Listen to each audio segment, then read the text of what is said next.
Welcome to the channel Masters of Consciousness. In today's episode, we dive into the teachings of a remarkable spiritual teacher whose insights have touched millions of hearts across the world.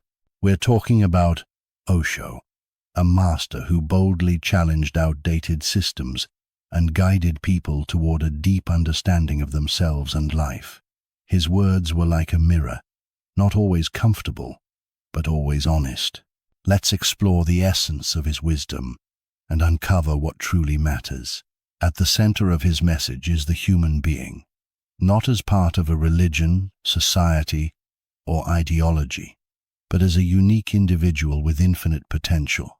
Most people never access this potential because they live in illusions shaped by fear, beliefs, and cultural norms. He taught that the first and most important step toward freedom is awareness, being fully present in the moment, observing thoughts without becoming attached to them. Rather than asking people to believe, he encouraged them to experience. Truth, he said, cannot be handed down through words.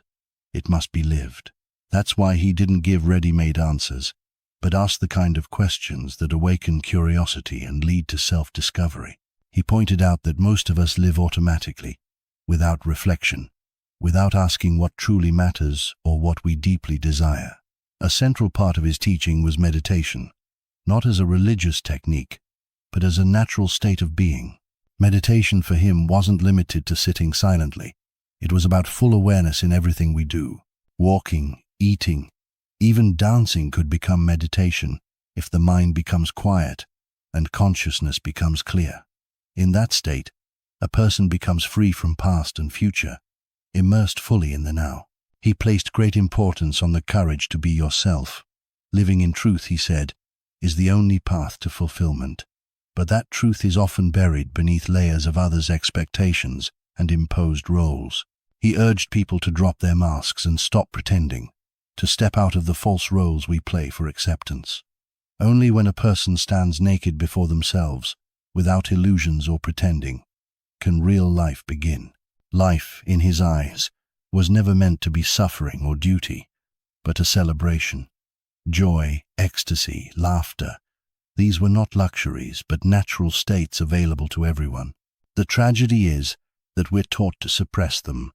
Since childhood, we've been told to be serious, responsible, obedient. But deep inside, every soul longs to dance, to sing, to love without limits. Spirituality, he said, is not renunciation. It's full engagement with life, in all its colors and contradictions. He criticized religious systems built on guilt and fear. True spirituality, in his view, had nothing to do with fear of hell or hopes of heaven. It was a path of love, understanding, and acceptance, not blind obedience. He rejected authority figures who claimed to know better how others should live. Instead, he encouraged everyone to become a light unto themselves, not to believe, but to explore, not to follow, but to find one's own way. He emphasized the importance of inner silence. In a world filled with noise, distractions, and pressure, pausing and listening within becomes a revolutionary act. Silence was not emptiness, but a space where true presence could emerge. In silence, intuition awakens, understanding arises, and the mind no longer rules as a tyrant. In that silence, one begins to feel a deep connection with existence, a state beyond words, yet full of wisdom. Equally important was the acceptance of the body. He saw the body not as an obstacle to spiritual growth, but as a sacred temple through which life could be fully experienced. The body wasn't to be ignored or repressed, but loved, honored, and listened to. Only then could true integration happen, the union of spirit and matter into one harmonious whole. He spoke of love, not as a need, but as a radiant force that flows naturally when a person is whole within. Love was not to complete anyone, but to share from inner fullness. In such a state, relationships are no longer based on dependency, but become a dance between two free beings. Freedom was one of the highest values he held, not just political or social freedom, but inner freedom, the kind that arises when a person is no longer a slave to their own mind. It's when actions come from awareness, not conditioning. This kind of freedom requires responsibility, because there's no one left to blame. But in that responsibility lies true power. He often spoke of the value of being alone, not as loneliness, but as a sacred opportunity. In solitude, one meets their true self, without masks, without noise, without roles. This is where the spiritual journey begins, not in crowds, but in the quiet spaces of one's own being. His teachings were often controversial because they didn't fit into tidy categories. He didn't seek approval. Truth, he said, might disturb your comfort, but it sets you free. His words weren't there to please. They were there to awaken. Because true awakening isn't comfortable. It's transformative. It requires courage. He constantly returned to the love of life, not as an idea, but as a lived experience. Gratitude for each breath, each morning, each moment of silence. You didn't need to find God in temples. He was already present, in the leaf, in the breeze, in the smile of a child. The whole of existence was sacred. There was nothing to add, only to become open and trust. He didn't create a new religion. In fact, he hoped people would free themselves from all ideologies. He wasn't looking for followers, but for courageous souls ready to meet themselves. No dogmas, only silence. No commandments, only presence. No fear, only love. Just that. And in that simplicity lay the power of his entire message. He reminded us that his role wasn't to teach, but to help us remember. The truth is already within us. It's just buried. His words peeled away the layers, pointed inward, and left us at the doorstep of our own being. The path, he said, must always be walked alone. He didn't believe in holiness removed from life.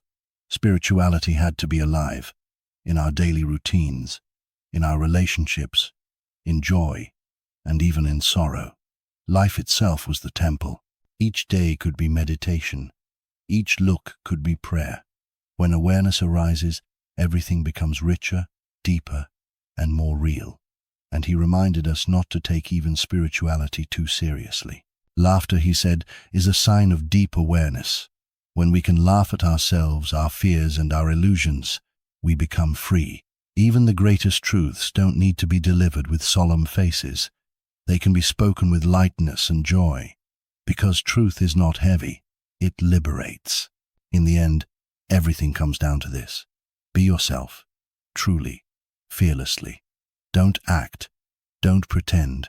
Don't live someone else's script. Only then can life be experienced in its fullness. Life doesn't wait. It happens now.